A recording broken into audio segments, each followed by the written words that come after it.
Well, good afternoon. I want to thank you all for attending today. I think it's going to be power-packed and full of information.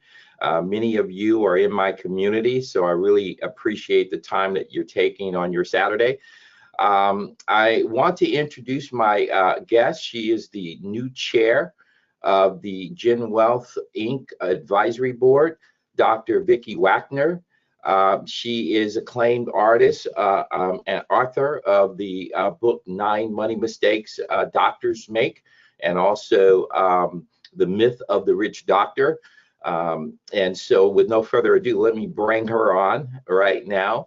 And we're going to go ahead and start the presentation. Doctor, how are you? I am so excited to be here with you and your community, Sean. I know that people on the line are going to be getting some information that can truly transform their lives. So I'm absolutely thrilled to be here to share some of this information with you. We're happy to have you. My name's Vicki Wagner, and I leverage my experience as a practicing surgeon and clinical faculty at the University of Washington School of Medicine and serial entrepreneur to help doctors thrive, to achieve the personal and professional goals that attracted them to a career in medicine.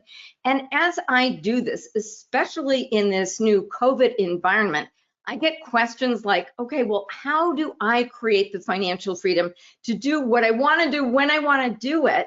Or maybe how can I recover from some of the losses that I have been experiencing from the COVID hit?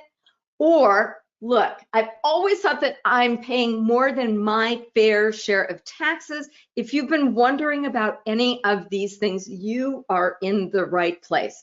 So the goal of today's presentation is to talk about Sean's core expertise. It's about the connection between tax planning and wealth building. We're going to think about a new way of thinking about taxes. Sean is going to share some ways that he helps his doctor clients legally and ethically reduce taxes and show you some real live examples. Now, as promised, you all do have access to a digital copy of the book, The 9 Money Mistakes That Doctors Make. Sean has written a foreword and afterword here. And if you go to the handout section, you can download this. So before we get started, I just wanted to deal with kind of the elephant in the room, which is, what is a surgeon doing? Being on Sean's advisory board and talking with doctors about money. And so I'd just like to take a few minutes to tell you my story.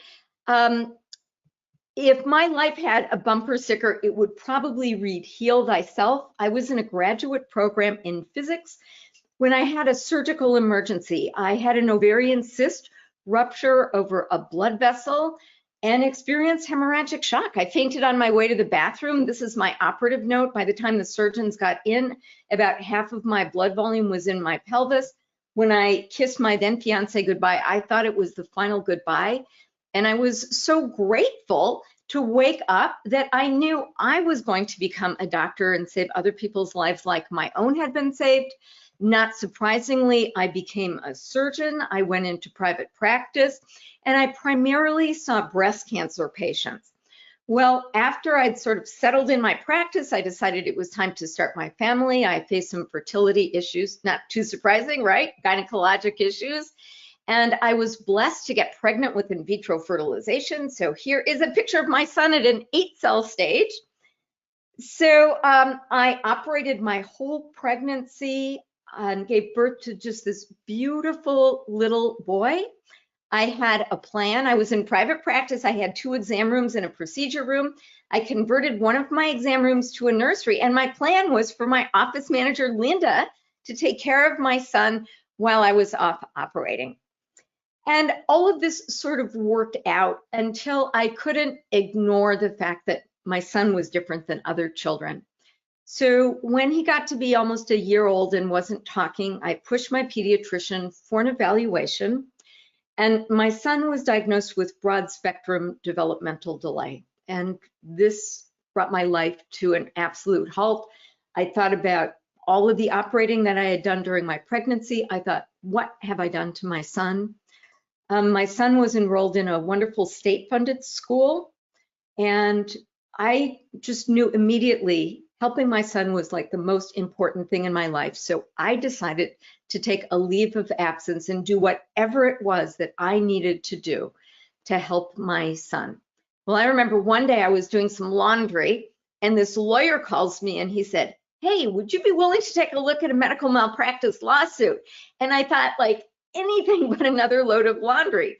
So as I was sort of helping my son along, I took a look at, a couple dozen medical malpractice lawsuits. And this was a fascinating thing. And by the way, being an expert for medical litigation is a highly profitable activity. I think it made me a better doctor. So we can talk about that more later. Well, after my son was in this school for a year, he was retested and he was booted out because he met all of his developmental landmarks. He is 22 now, almost 23. He graduated from college a year and a half early. He's broken records in powerlifting. Like, if you met him, you would never have any idea that he got off to this kind of rocky start.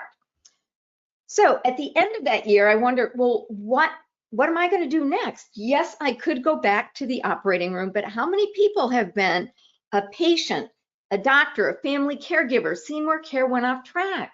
So in 2000, I decided, why don't I start a consulting practice helping doctors and patients partner more effectively and get better medical outcomes at a lower cost? And I was just thinking, man, this is going to be great.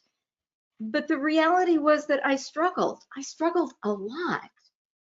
I invested in courses and mentors. And I remember going over to Europe to speak. I went to plug in my laptop. And of course, you can't do that directly because Europe is wired differently than the US. You need an adapter to make this happen. And I thought to myself, man, this is it. Like, I, as a doctor, am wired differently than entrepreneurs, than business people, than people like Sean, who help doctors build wealth. And if I could only create this adapter, I would get better results. And I did, and I did. And I think the core difference is the relationship with money. Because of course, in the world of business, money is the metric by which entrepreneurs or business people measure success. We clinicians measure our outcomes in terms of clinical outcomes. And in fact, I could argue that we even have a conspiracy of silence around money to protect this ethic that patients should get good care regardless of their ability to pay. So then 2008 rolls around, and I hear about more and more doctors, my friends, my medical school classmates, even some of my own doctor clients, talking about their financial difficulties, like talking about not paying the mortgage, talking about things like filing for bankruptcy. And I started thinking, maybe I'm not the only one who sort of has this dysfunctional relationship with money. And I got curious about it. So I started talking with doctors about their money stories. I've interviewed like literally hundreds of doctors. And as you do that, certain patterns emerge. So if you're new to working with Sean and you weren't sort of where you wanted to be financially, you are not alone. Like, half of doctors are behind in retirement planning. And it's not because of our lack of intellect. It's about a number of other things that are going on. So the great news is that you're here, and today, you could learn the information that could like literally transform your financial future. And of course, once you're on a solid financial foundation, then you have more options, then you have more freedom to do the kinds of things that bring you genuine pleasure, genuine passion, and maybe even one day make work optional if that's something that you want. All right, so here's the core of what we're going to talk about. Why pay attention to taxes? And now, Sean could give this talk in his sleep, right? But what I'd like to do is sort of share with you what I've learned as a doctor from talking with other doctors. And then we've got Sean here to sort of give you the expert opinion. I'm the hobbyist here. So why pay attention to taxes? Well, I go and give talks to financial services professionals who really want to help more doctors. So I help them understand doctors and their relationship with money. So I remember being at a national meeting, and the presenter before me went up to the front of the room and he asked the financial advisors in the audience, okay, what's your number one expense? Financial advisors raised their hands. My house, my toys, my kids' education, my wife's spending habits. And everyone sort of chuckled and he said, no, actually, if you think about it, your number one lifetime expense are your taxes. You're going to pay taxes every year of your life. The more successful you are, the higher your taxes are. And this was a moment of aha, like, man, yeah, every year I write those big checks, but I had never really thought about it like that. So I had been hearing stories about all of the things that separate doctors from the kind of financial freedom that they want. It's like icebergs in the ocean. And taxes are like really the number one thing. Now, I thought I had taxes under control because I'd been working with the CPA who worked with doctors like me all the time. I figured I was getting the best advice, but boy, I was wrong. I'd spent time thinking about how to protect myself from theft and fraud and how to protect myself from lawsuits and dumb doctor deals. But I'd never really invested that much time thinking about taxes. So that's reason number one. Reason number two is we are in a very challenging time today. There are so many things that are new. I hope that things are going well for you.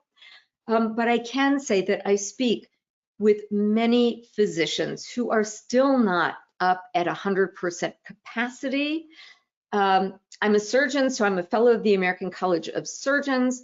There are so many surgeons who have been challenged that the American College of Surgeons convened the Practice Protection Committee, and they're giving talks like economic survival strategies for the COVID pandemic. This year, the Clinical Congress is going to be all virtual, and it is free this year because there are so many doctors who are facing financial challenges. So we've got the finances, we've got our kids. What are we going to do with our kids? We've got the market volatility. The bottom line is that there are a lot of things that we cannot control. And those of us who want to maintain our sanity, who want to maintain our balance in life, are really focusing on the things that we can control. So we cannot control the COVID-19 pandemic. We cannot control the market. We cannot control the return that you would get on any individual investment. But there are things that are under your control. You're in control of your income. And most importantly, you are in control of your taxes. So the third thing that we need to talk about is, you might have tapped into your emergency savings. You might have decided, okay, I'm burned out. I want to figure out how I can move up retirement by 5 to 10 years, or I'm working too hard. I want to cut back. So, how do you actually get yourself in a position that you could make work optional? And you've got three basic choices. The first is that you can increase your income, right? And devote more of that income you can put that money to work building wealth. You can figure out how to get better returns on your investment, or you could think about how to lower your expenses. And we've already seen that taxes are your number one expenses. So those are the three basic reasons that, from my perspective as a physician, I'm so glad that you're here today. Taxes represent your biggest lifetime expense. You can control taxes, And managing taxes and taking your harvested tax savings might be your safest and easiest way of accelerating wealth building. So, Sean, you're the expert. Tell me, do you agree with this? You're absolutely right, doctor. I see a lot of physicians, a lot of doctors finding various different investments to make where they would have a very high return on that investment. But when I look at the numbers, reducing the tax liability and then diverting those funds into areas that can enhance your portfolio, that's a better strategy. It is something that you can control. I see it every single day. So yes, I agree 100% with you, doctor. Okay, so are we talking about like $100 in tax savings, $1,000? I mean, what are we talking about Well, here? you got so many, we have a story yesterday that we was working with a doctor, and when we and I see this a lot, by the way. You have a doctor, this doctor is making a couple $1 million a year. Most of our doctors could be very successful all on their own. The question is, are they at 80% optimum or are they at 100% optimum?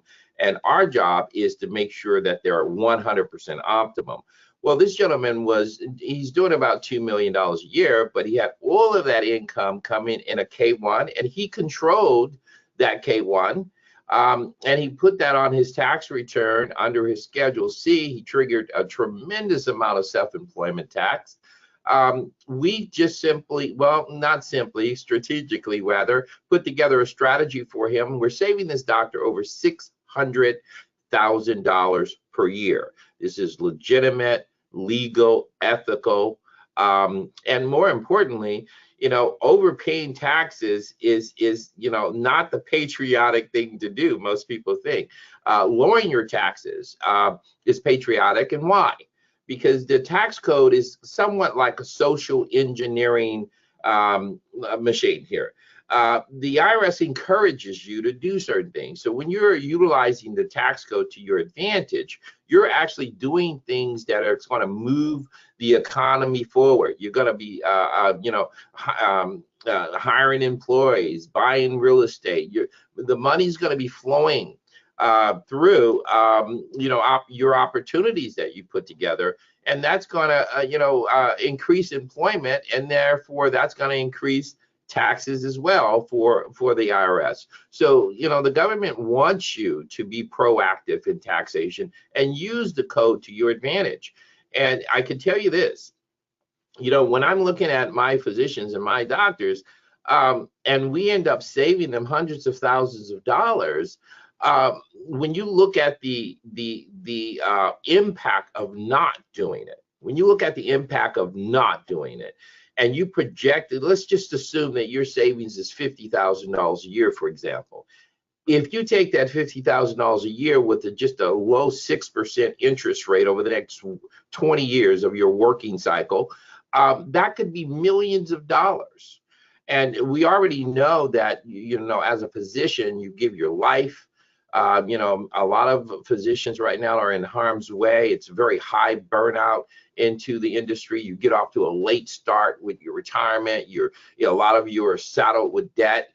And so to pay attention to your tax liability and develop ways to minimize that tax exposure and then divert those funds, it's just a better way of doing things. It's a better way of building wealth. And there's just so many different strategies. I mean, we're part of, this major network of tax advisors and tax strategists all over the country.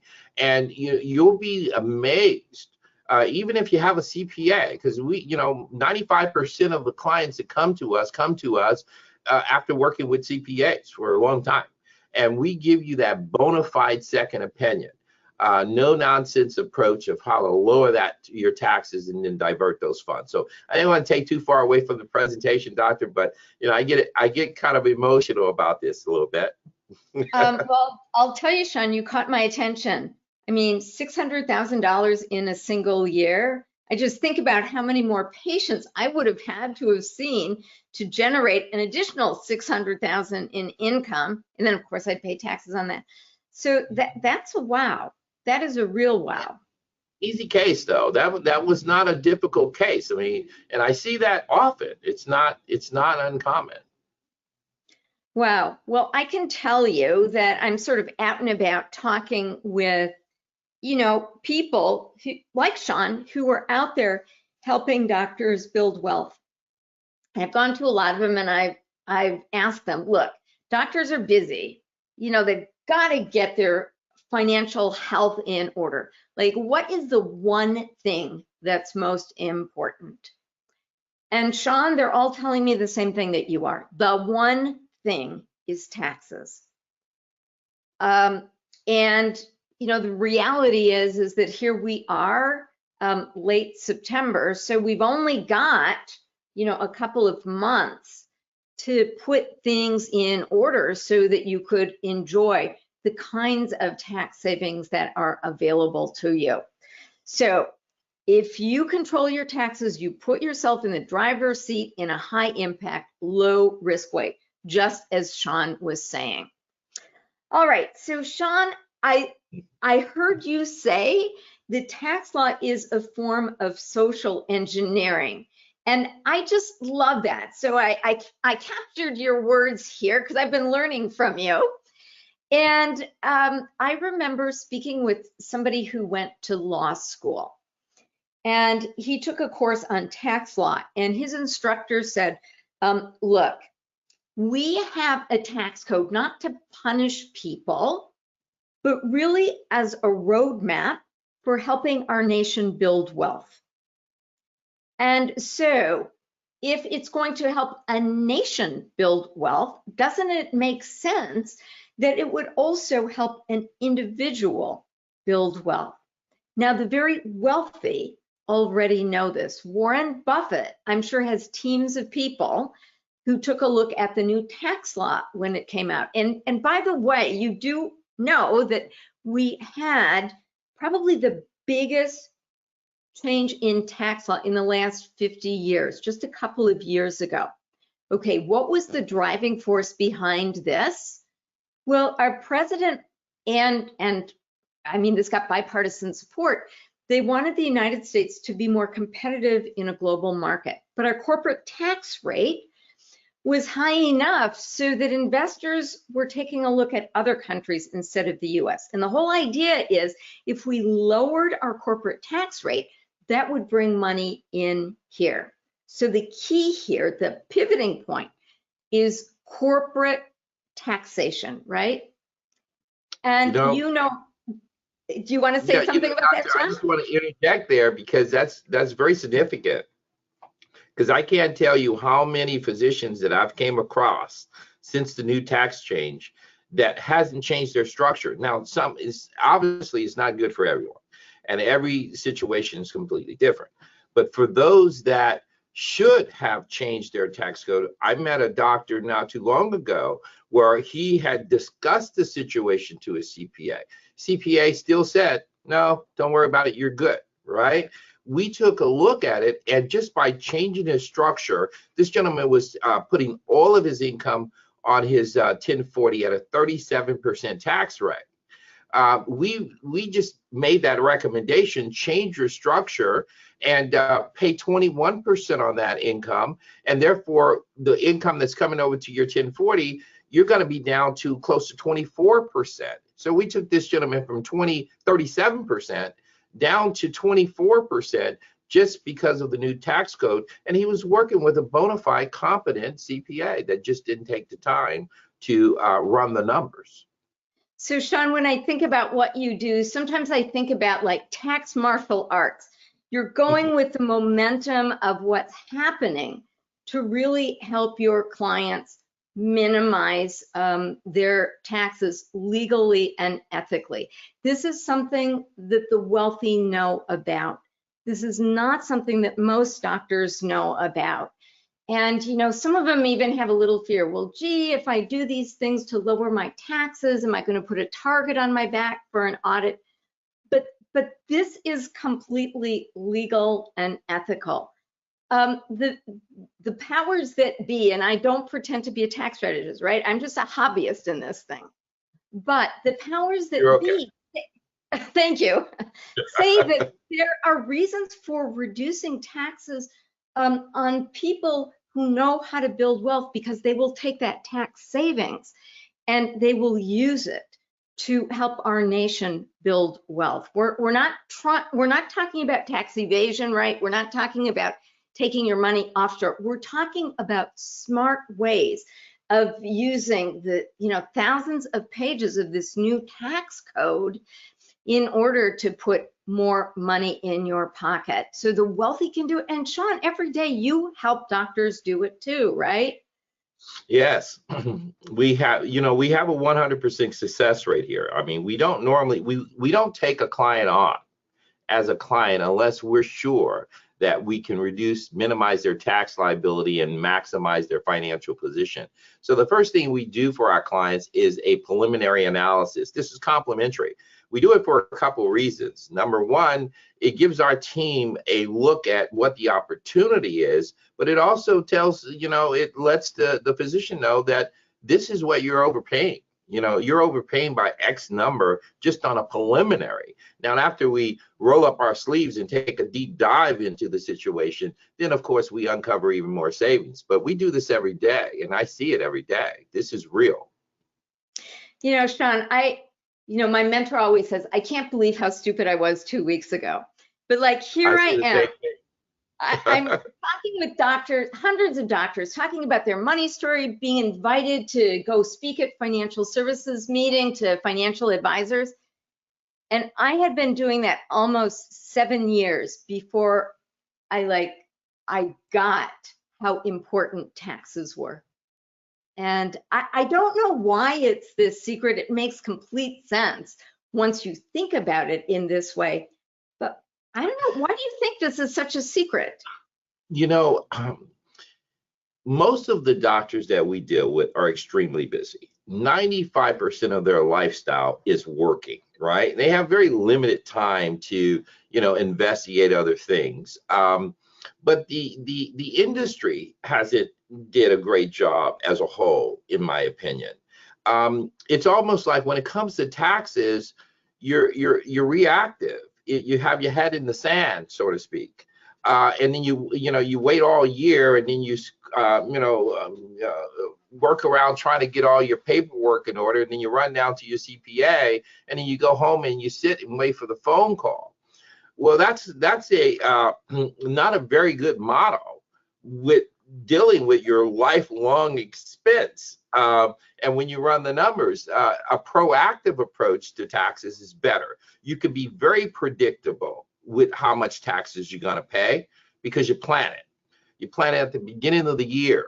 You lay out the plan. You work the strategies. You figure out exactly what you're going to do this year. And in the third quarter of the year, like now, in the fourth quarter of the year, you assess that plan and determine if there's any last minute changes that you need to make before the year end closes. So taxation can be a predictable thing, but I see, not only does the industry has not, fared well in this process in educating, but most people, you just don't put this on the forefront of their mind. It's almost like, I sometimes look at the bird, they got their head in the sand there. It's like, okay, out of sight, out of mind.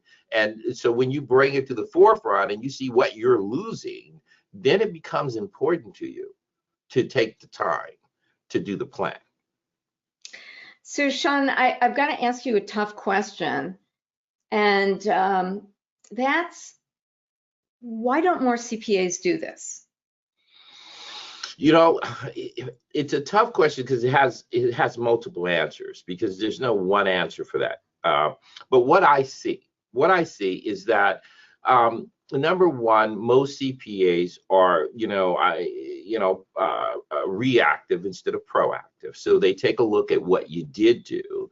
And they can do this. We train a lot of CPAs and a lot of tax advisors. They can do this, but their fee structure is not based on it. That's number one. So their fee structure is based on a completely different model.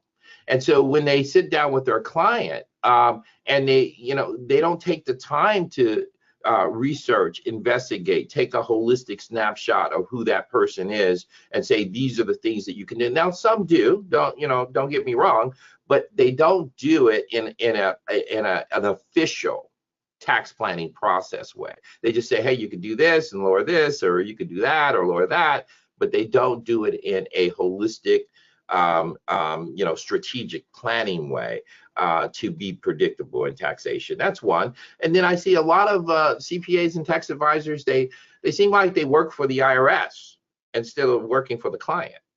That's kind of like the number one thing I do. They manage their client from a standpoint of fear. I can't tell you how many. I just got off the phone earlier today. I work every day, right? With a doctor, and he was like, well, yeah, no, I see this. I see that. I understand it. I see it. I see those codes. I can do this, but I paid $150,000 last year in taxes.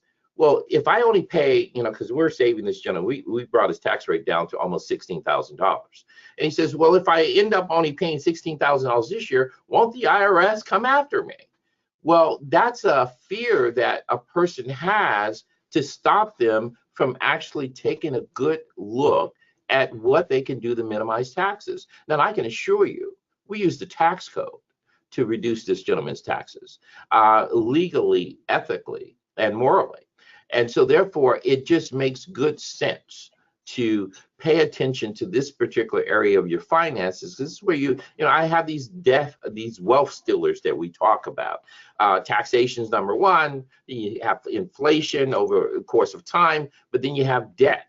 Most of my doctors are dealing with all three of those dilemmas. And, the things that we do is just to help them navigate their way through it and come out the other end being better off for it. That's great, Sean. So as I listen to you, I'm reminded of this great book that I love called Better. I love everything that Atul Gawande does. But in the book, he says, most doctors live in Lake Wobegon. Everyone's above average. Every doctor thinks that they get great results. Is this true? Clinical outcomes we're talking about now. And he says, no, there's actually a performance curve, and not everyone is above average. And a specific example that he cites is the management of cystic fibrosis. It's a pretty recently diagnosed medical condition. There are no standards of care. There are no treatment protocols, just like there's the tax code.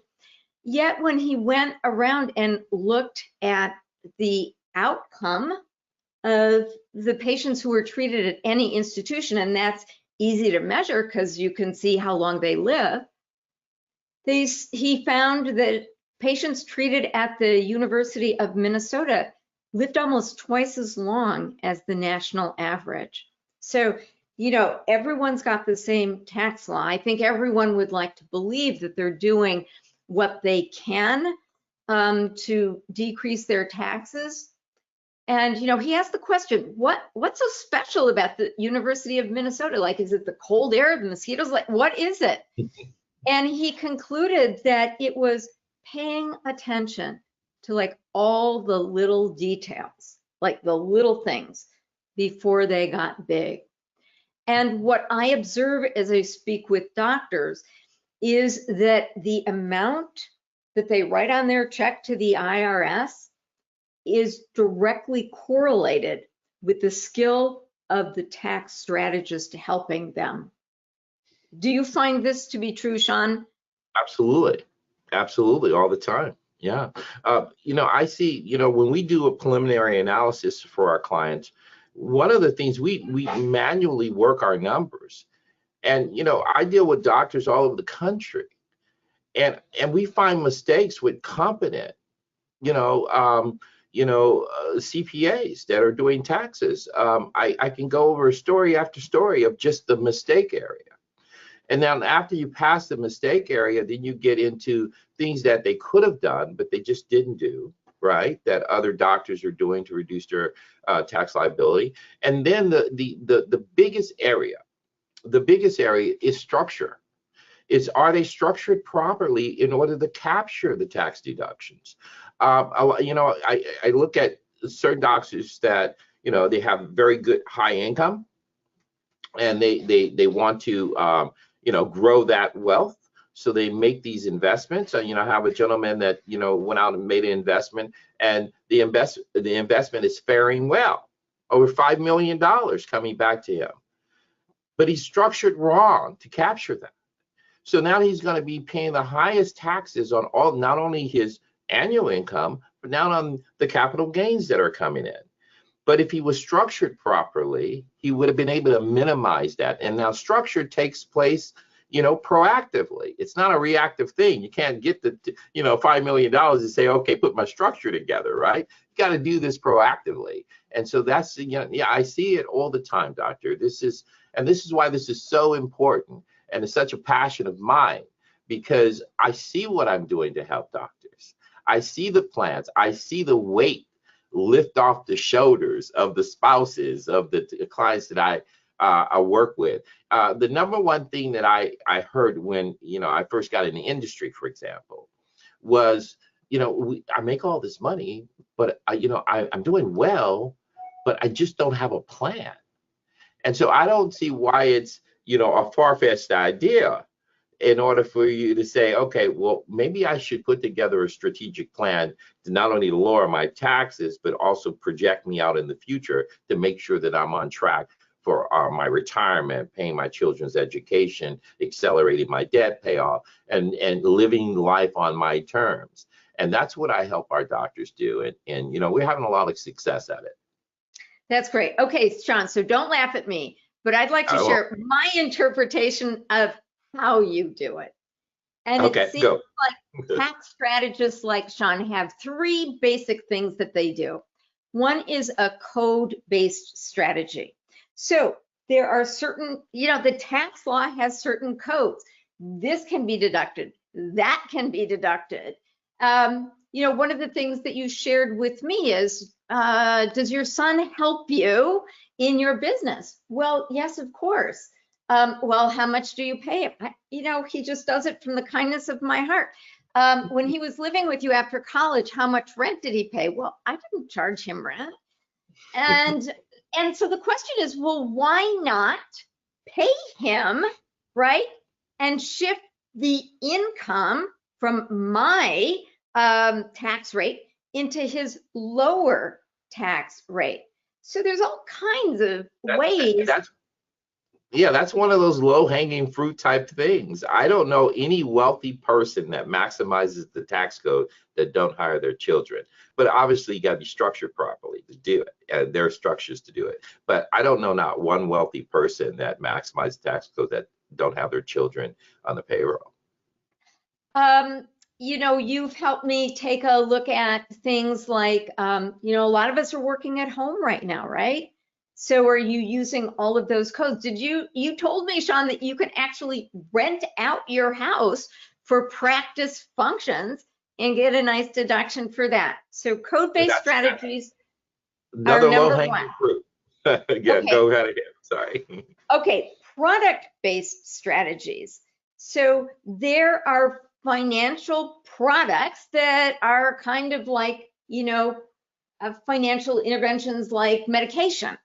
So there are products that you can use that will take money that's intended to go in Uncle Sam's pocket and transfer it to your pocket. And you've got to be working with somebody licensed and somebody who actually knows how to use these things in order to use them well. And then the third is a timing strategy.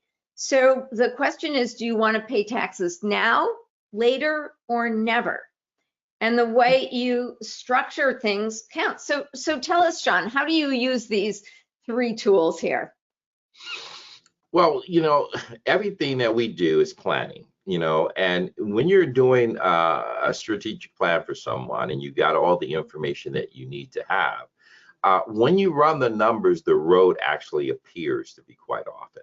To quite honest, you have your taxable income. If we look at that number, we project it out. We look at what the impact of taxable income is. And when you buy something, you pay taxes.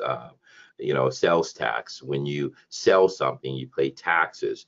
There are ways to structure that in order to capture tax deductions and to offset income.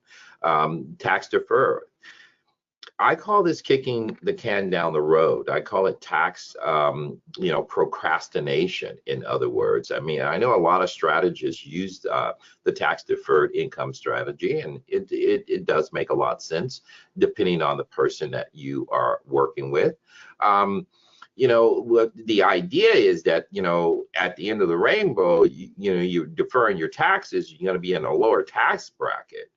I cringe when I hear this, because if you're working with any financial advisor that's worth its weight in gold, you're going to be wealthy at the end of the rainbow. So that doesn't indicate a lower tax bracket. That indicates a higher tax bracket. So kicking the can down the road is, not something that we want to see a lot of. We do want to see a lot of tax-free. There are strategies for tax-free retirements, strategies for businesses.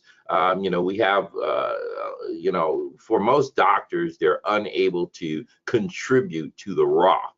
However, there are some major strategies utilizing the Roth for investing, and that doctors can do. I hear a lot of talk about the backdoor Roth, but that's not what I'm talking about. There are other strategies that could set you up for a tax-free retirement, or tax advantaged retirement is the way I like to call it. So yes, all three of these buckets are important, but it really does take planning to determine how you use these buckets here. So Sean, what do you think is going to happen to taxes in the years to come? Obviously, I know that's a rhetorical question, right? Because I ask that question a lot. Most people have the inclination that taxes is going to go up, not down. I ask that question to everyone, and most people that ask that question too say they're going to go up. And so if they're going to go up, if you're not, positioned properly, and if you are not planning properly, I look at a pie chart, right? Let's say you're a doctor, you got, yeah, one of those, right? Your doctor, 100% of your income is on that chart, right? If you project that out into retirement, 34% of that chart is going to be eaten away by inflation. The power of the dollar is going to be eaten away. And then another 34% or more is going to be taken away from taxes. And so this is something that I see a lot of physicians go down the road blindly. We bring that to the forefront for them to see the numbers, and then we make recommendations and provide solutions to change those numbers to the benefit of that client. But go ahead with that pie chart there. I'm interested to see what you got going there. Okay, so part of the question is, why don't more smart doctors know about this? I mean, now that your eyes have been opened, it's perfectly obvious, right? But I talk with an awful lot of doctors who don't know. So I've been out giving this talk to groups of doctors. Just last week, 2 weeks ago, I presented this to a national association. The president of the association, this was news to him. Like, he had no idea. And there's a plan being created, but, this guy could potentially reduce his tax bill by almost $1 million this year. And he had no idea. Obviously, you don't get to be the president of a national association without having some smarts. So I think the main reason doctors are overpaying their taxes is just about knowledge. So if you take any one thing that you believe to be true, it can fall into one of these areas. There are things you know, and there are things you don't know. Most of our are not using, H&R Block Online to fill out our taxes, because we know that we're best served by having somebody else help us. So that's a safe area. But when it comes to doctors and money, there's an unsafe area. There are things that we don't know, or know we know, but we're wrong, or know we know, but ignore. And unfortunately, when it comes to doctors and money, that unsafe area tends to be a little bigger than the unsafe area of, say, a savvy business owner who uses money as a metric to measure professional success. So I think the main reason is that we just don't know that this is a possibility. And some people, Sean, you mentioned this before, some people just feel like, well, I don't want to trigger an audit. I would rather pay an extra $200,000 in taxes than go through the pain of an audit. What do you have to say about that? Well, number one, I obviously I don't believe that concept. There is no competent professional anywhere in the country that can prevent you from going into an audit. It just, audits, what we do for our clients is not to try to avoid an audit. Obviously, no one wants to be audited, but you must be prepared for it. I look at the audits like the lotto. When your number comes up, your number's up. And, you want to be prepared. So what we do for our clients, we have like an audit folder. Everything that we have done, every calculation, every computation, every strategy, every number is justified in a folder. And so our clients is a hands-off approach for our clients in audit situations. They just point, click, send everything that is regarding that tax return to that auditor. But on top of that, we give all of our clients audit insurance so they can go to bed sleeping well at night, where the CPAs and the tax attorneys handles the audit. It is a hands-off approach. So to manage your taxes from the standpoint of trying to manage an audit, I don't think that's a very good way to fare. All right. So, Sean, we had promised people that they would be able to ask questions. So if you go to the control panel under the question box, please feel welcome to ask questions. And Sean, there's one here right now. What do we have? Asan asks, is FLLP a good structure? FLLP. Family Limited Liability Partnership, I would have to say. Well, it is a structure, Hassan. Whether it's a good structure for you or not, that's the reason for strategic planning. We don't like to guess. And a lot of times I have clients that give me a call and they say, well, should I do this or that? And I know when I first got into the industry, I wanted to show people how smart I was. So I would just roll off at an answer to try to impress. And then 3 months later, you call me back and say, Sean, that wasn't the best structure for me. And I get to ask you a little more questions and you give me more answers. And then I say, well, if you would have told me that, I wouldn't have told you that. And so that is the reason for planning. It is a structure. It could be beneficial for you. But there may be another structure that is more beneficial. And that's the reason for the planning process. Sean, this kind of reminds me of the treatment of a breast cancer patient. I mean, there are lots of different options. And so I would talk with women about what's most important for you, because here are some options and here are some of the results. Okay, so Hassan also is asking about conservation easement. Is it safe, or do you put yourself at a high risk for audit? And I know that's a hot topic these days. It is. Well, that's another one of these things where the tax code, has it in there for you to take advantage of. Can you just explain, excuse me, Sean, could you explain what conservation easement is? Well, not all of us know that. Yeah, this is where you have land that you kind of give to charity as an easement, where you're protecting the land rights. And you get a charitable deduction for it. There are a lot of ways that this can go about. You usually have to, deal with a lot of calculations and a lot of different things when you're utilizing these strategies. There are some strategies where you can kind of have a hands-off approach. Other people will do it for you. it is a benefit in the tax code. Whether it's a benefit for you or not, that's a different story. But it is a benefit in the tax code. The IRS, promotes tax incentives for you to do things like that. So if it's in the tax code, you're getting an incentive to do. You want to investigate it thoroughly, and you want to vet any circumstance that you're going to make an investment into something of that nature. You want to vet it, but just because you have to vet it doesn't mean it's not something that could be beneficial and powerful to minimize your tax exposure. So yes, right. That is a strategy. Mm-hmm. Thank you, Sean. So Amit asks, if both my wife and I are W-2 earners, is there really much we can save on taxes besides the usual backdoor Roth, 401k, HSA, etc.?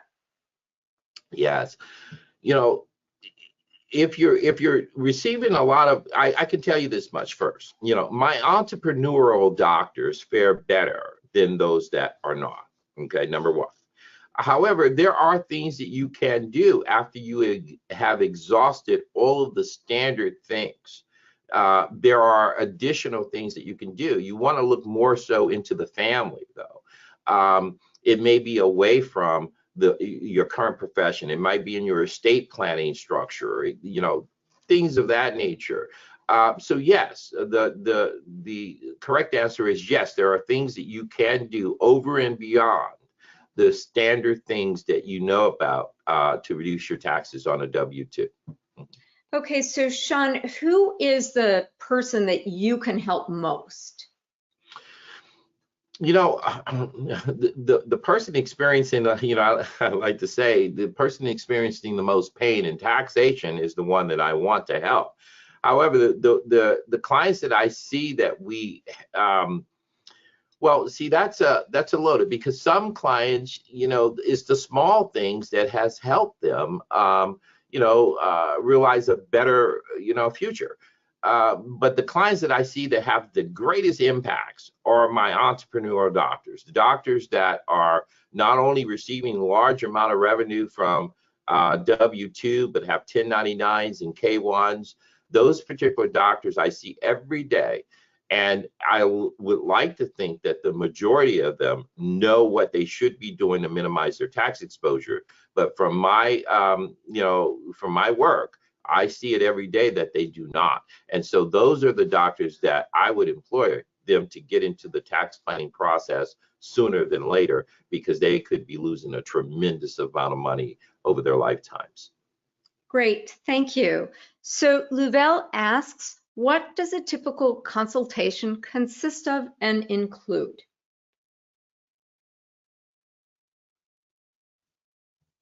Sean, are you there? First, yes, I'm here. Can you hear me? Yes. Can you hear me? We can now. Did you hear my question?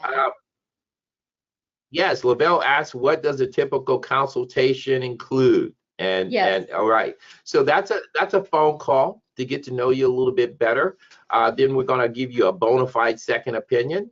We'll give you a preliminary analysis. We'll take a look at what you did do, and we'll give you a side-by-side comparison, saying that if you would have gone through the tax planning process, here's the opportunity that we see preliminarily. A lot of times when we give these preliminary reports, in many cases, we've had our preliminary report save someone over $200,000, and that's complimentary.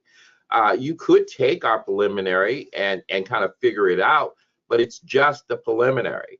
Once we roll up our sleeves and we get to work for you, then we put together the comprehensive plan at that time.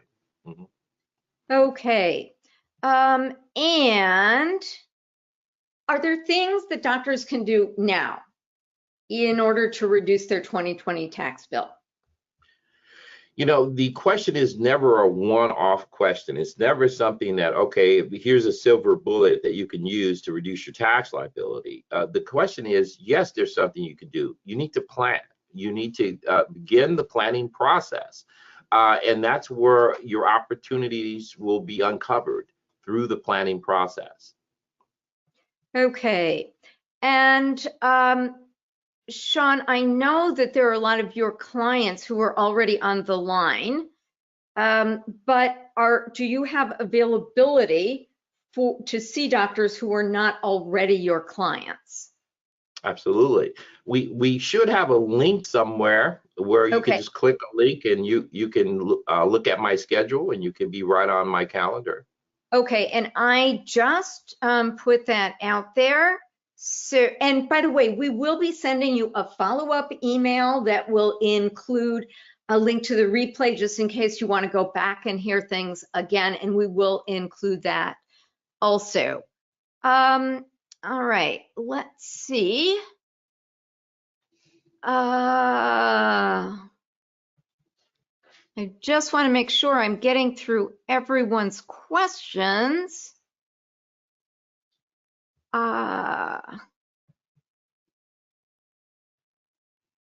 Okay.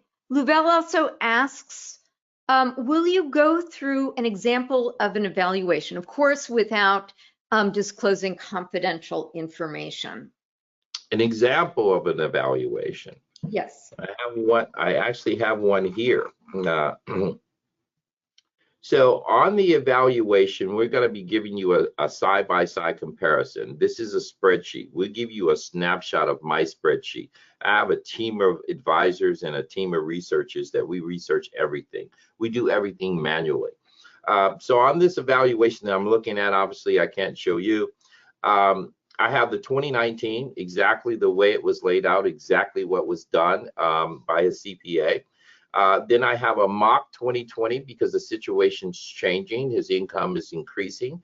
So we got those numbers and we did a mock return. It shows that this particular physician is going to be paying about $138,000 in federal taxes. They're in a no tax state, so there's no state taxes. Then the next column is our restructure. It's our opportunity column. In this column, in this particular case, we compared just a few things: the SEP IRA versus the Roth 401, the solo 401k, the contribution levels, the income. Should we raise the income? Should we decrease the income? What are the opportunities there? So when we're looking at evaluation, one of the very first things that we're looking for is not only how much can our clients save in taxes, but how much can our clients save. So that means there are saving, things that you can do where you can increase your savings if you restructure yourself a little bit. The first thing we're going to look at is the low-hanging fruit. We looked at a little low-hanging fruit, things that he could have been doing that he was not doing. Then we're looking at his structure. We changed the structure a little bit. And we put in a higher contribution, higher income, reduced the taxes from 138 to 110. And then we went a step further. We said, okay, if we change the structure and use more of advanced planning structure, what will it be? Well, we did that, and now it's, it reduced them down to 70,000 from the 110, and then we went to the advanced planning column, investments that he could make or certain things that he could do in that area, and that's bringing the tax liability down lower than $20,000. So the analysis is very thorough, and it's running the numbers in a way that you may have not ran the numbers. So we'll do what if scenarios. What if we change this? What if we change that? Sometime I look at a client, what they have done, and it shows that, listen, if they just, gave $2,000 more to charity, it drop them in their tax bracket. So you might be at a 32% tax bracket. And how close are you to the next tax bracket if you utilizing strategies? And sometimes that number is not looked at by your CPA. You could be very close to the next tax bracket, but a strategy is not given to you in order to get there. So it's a very thorough preliminary analysis. Like I said, the value's there with most of our clients. You could take it and give it to your CPA and see what he or she could do for you. But the real thing is just showing you the opportunity, and from that, if we roll up our sleeves and get to work for you, then obviously we're going to either meet those numbers or exceed them. So Sean, I remember you telling me about one of your doctor clients who started investing in real estate to decrease the tax burdens and actually wound up exacerbating the tax problem rather than making it better. Okay, so I just wanted to say, Sean, how excited I am to be on your advisory board because I see the good work that you do. You started telling me about the wealth stealers, the 3 wealth stealers. So we've talked about one of them today. And I guess the question for people on the line here is, did you find value in this session today? Would you be interested in additional sessions where Sean would talk about those 2 additional wealth stealers? And if so, when would the best time for a webinar be? Would it be a weekend? Would it be a weekday? You know, what date and time? So if you would be willing to go into the chat box, I know that Sean and I are very much committed to giving you valuable information in a way that's most helpful for you.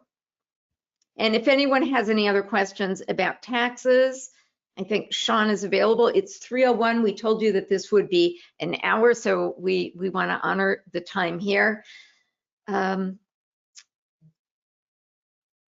Anything you would like to say as we're waiting for answers to those questions, Sean? Yeah, well, I think the purpose of this webinar was to drag your attention to the importance of looking at taxation as a wealth building process, because the idea is to reduce your taxable income, to reduce your tax burden, but then to divert those funds into other areas that will impact you financially, whatever those things are. And I think we made that point. Doctor, I'm so excited working with you because out of all my experience in working with physicians, I've never had a physician that actually could lay it out the way that you have of the importance of looking at this area. So I think we did that today. I hope we did that. It's up to you guys to tell us if we did that, and tell us when you would like us to hold another webinar. All right, great. Well, so I want to thank you for all the people who proposed questions. I think it's kind of tough. I know, if I were just seeing somebody at a cocktail party and, they would say to me, well, I've got breast cancer. What should I do for my treatment? And I wouldn't be able to give specific advice because I need to know more about somebody before I could say that. I could say, well, treatment would be a combination of surgical intervention, chemotherapy, and radiation therapy, but what's best for you, I don't know. So this was sort of intended to be sort of a broad overview. But if you want to know how this is applied to you and your unique situation, Sean's going to need to run the numbers for you. So you've got his calendar. Please feel welcome to go and reserve a spot and find out how you can harvest some tax savings. So Sean, thank you for inviting me here. I appreciate it. All right. Yeah, it's always fun. It's always fun. Great. All right. Well, I hope everyone enjoys the rest of the day, and we will sign off for now. All right. Thank you all for attending. Hope everyone stays safe and healthy.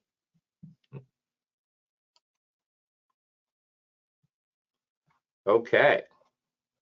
Doctor, are you there?